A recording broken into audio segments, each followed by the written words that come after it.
নমস্কার। আগস্ট মাসের রাশিফল নিয়ে চলে এলাম। এটি বছরের অষ্টমতম মাস। এই মাসের অধিপতি গ্রহ ভগবান শ্রী শনিদেব। শনিদেবের কৃপায় সকলে ভালো থাকুন, সুস্থ থাকুন। এবার বলবো মিথুন রাশির আগস্ট মাস কেমন কাটবে। মিথুন রাশির জন্য আগস্ট মাস কর্মক্ষেত্রের দিক থেকে সরকারি হোক বেসরকারি হোক বা যে যেখানে কর্মরত আপনারা আছেন সেখানে আপনাদের ভালোই কাটবে। কর্মক্ষেত্রে সহকর্মীদের কাছ থেকে, আপনাদের ঊর্ধ্বতন কর্তৃপক্ষের কাছ থেকে সমর্থন পাবেন। কর্মক্ষেত্রে উন্নতি হবে। তবে কেউ যদি কর্ম পরিবর্তন করার কথা ভেবে থাকেন তাহলে সেটা এই মাসে না করাই ভালো হবে। তবে কর্মক্ষেত্রে শর্টকাট এড়িয়ে চলার চেষ্টা করুন। যেই কাজটা করতে যতক্ষণ সময় লাগে ততটা সময় নিয়েই কাজটা করুন। শর্টকাট অ্যাপ্লাই করতে গেলে কিন্তু সেখানে সমস্যা হওয়ার সম্ভাবনা রয়েছে। উল্টো দিকে যারা ব্যবসা করছেন সেটা সিঙ্গেলে করুন বা পার্টনারশিপ করুন, সেখানে একটা সমস্যা হওয়ার সম্ভাবনা কিন্তু আছে। তথাপি আমি বলবো যে ব্যবসা ভালো হবে, লাভ হওয়ার সম্ভাবনা আছে। বিশেষ করে মাসের শেষের দিকে আপনাদের ব্যবসায় লাভ হওয়ার সম্ভাবনা রয়েছে। মিথুন রাশির যারা শিক্ষার্থী আছেন তাদের জন্য এই মাসটি সবথেকে ভালো। শিক্ষার্থীরা এই মাসে লেখাপড়ার প্রতি একটা মনের টান অনুভব করবে।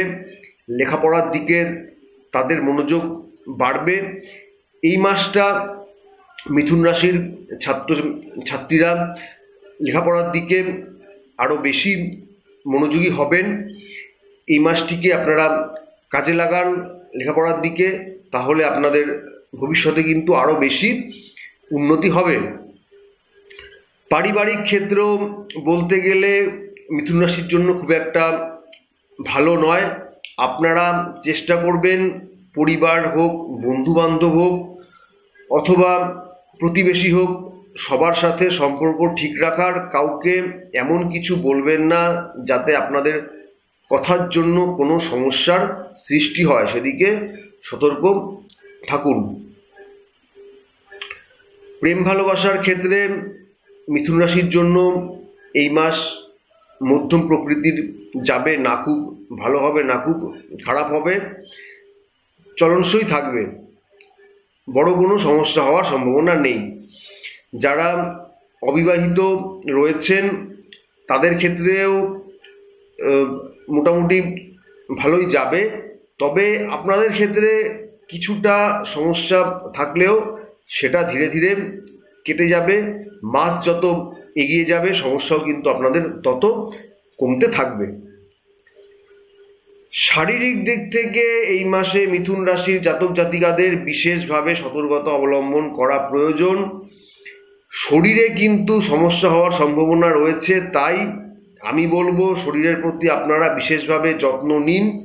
আর যদি কোনো ছোটোখাটো শারীরিক সমস্যা থেকে থাকে সেটাকে উপেক্ষা না করে চিকিৎসকের কাছে গিয়ে চিকিৎসকের পরামর্শ মতো চিকিৎসা করা। না হলে কোনো ছোট সমস্যা থেকেও কিন্তু কোনো বড় শারীরিক অসুস্থতায় ভোগান্তি হওয়ার সম্ভাবনা আছে। তাই শারীরিক দিক থেকে মিথুন রাশির জাতক জাতিকাদের এই মাসে বিশেষভাবে সতর্কতা অবলম্বন করতে হবে। যাই হোক, সব দিক থেকে বলতে গেলে মিথুন রাশির জাতক জাতিকাদের জন্য আগস্ট মাস মিশ্র ফল নিয়ে এসেছে।